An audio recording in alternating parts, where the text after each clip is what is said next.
It has been more than 3 weeks since Hurricane Helene battered parts of the southeast. The hardest hit state was North Carolina, where more than 90 people died, 81 people remain unaccounted for, and residents there face a long road to recovery. Laura Barrón-López has this report from Asheville.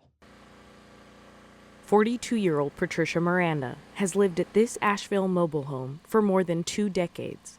She's seen flooding in the city before, but nothing like Hurricane Helene.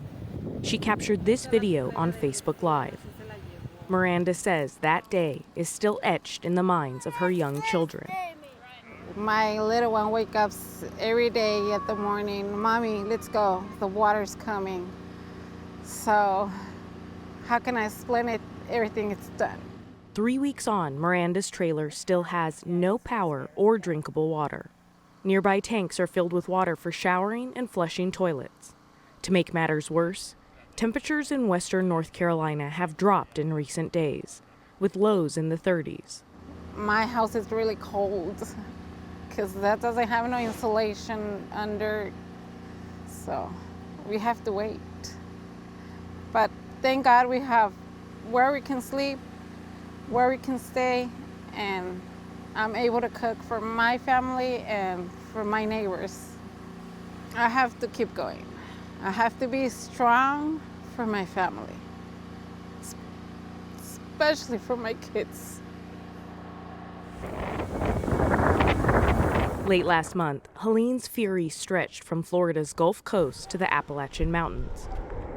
Torrential rain sent rivers and creeks in Asheville, as well as the rural communities that surround it, over their banks. This area, hundreds of miles from where Helene made landfall, found itself completely underwater in some parts and decimated by landslides in others. What you're looking at is family land. About 15 miles southeast of Asheville, Brian Craig lost far more than the family homes he grew up in.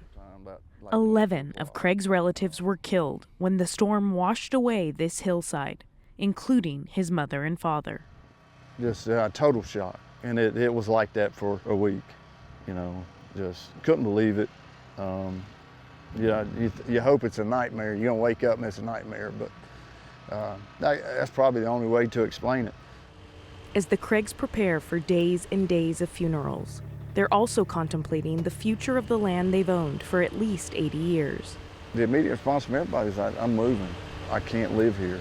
I don't think we will build anything here anymore. We're gonna try to make it look beautiful again and maybe have a place to come have family reunions or people in the community can come have cookouts or something like that. I mean, that's what's next. We got to figure out what we're gonna do after all the cleanup and just get it to where it can be a place for us to come back to.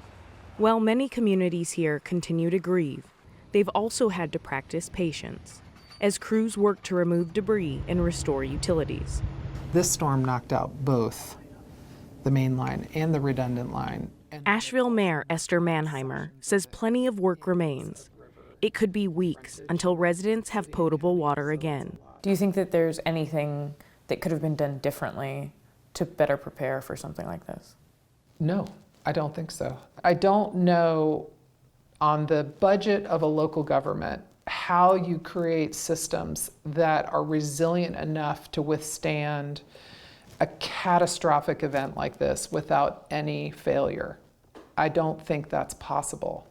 The mayor and other officials warn that misinformation and conspiracy theories, especially about the federal response, continue to complicate recovery efforts in a region that never expected a storm of this magnitude.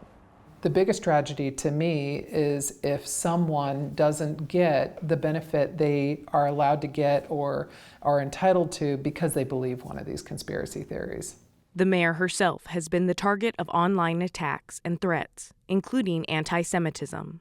It can take your focus off of the recovery effort, and for me, created a terrible concern about just how people in this world think about challenges like we're facing right now, that they want to find a scapegoat, that they want to find someone to blame instead of doing what everyone I see here doing, which is helping a neighbor, coming together as a community, helping one another try to recover from this catastrophe.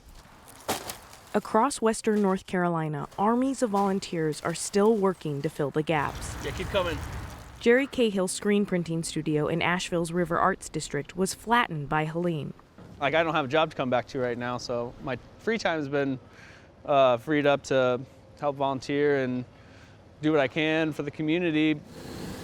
Cahill and some fellow artists brought water tanks to low-income and elderly residents so they could flush their toilets. Now, as some taps come back on, they're pumping and rerouting water to areas that still need it. Donations keep flowing into distribution sites, like this one serving people in hard-hit Swannanoa. I'm glad he got to ride with the National Guard. Jenna Lee Tipton works with the Silverados concert venue, whose stage now holds boxes of diapers and other supplies. She says residents are moving into a new phase of recovery as they regain power and apply for aid. We asked them, like, have you tried applying for FEMA, because it's there, it's available. Take advantage of that resource while you're displaced or while you don't have a job or income. I just think that they may be automatically assume that they'll be denied, which is sad because we just try to encourage them to try. It's still unclear how long it will take before life starts to feel normal again. In Asheville, Mayor Manheimer is committed to rebuilding the city, but acknowledges the long-term challenges it faces. We're being compared to Katrina, which obviously resulted in, I think it was about half the population of New Orleans left initially, and so we don't want to see that kind of impact in our community. We need to get things normalized as quickly as possible to lessen the loss of people and businesses in our community that make us such a special place, and we're acutely aware of that. For Patricia Miranda, the storm changed everything. Probably in the future I'm gonna move from here because this is gonna happen again. This is not gonna be the last time. I love North Carolina, but probably I'm gonna do another state. I have to think in the future, move for my children to be safe. For the PBS News Hour, I'm Laura Barrón-López in Asheville, North Carolina.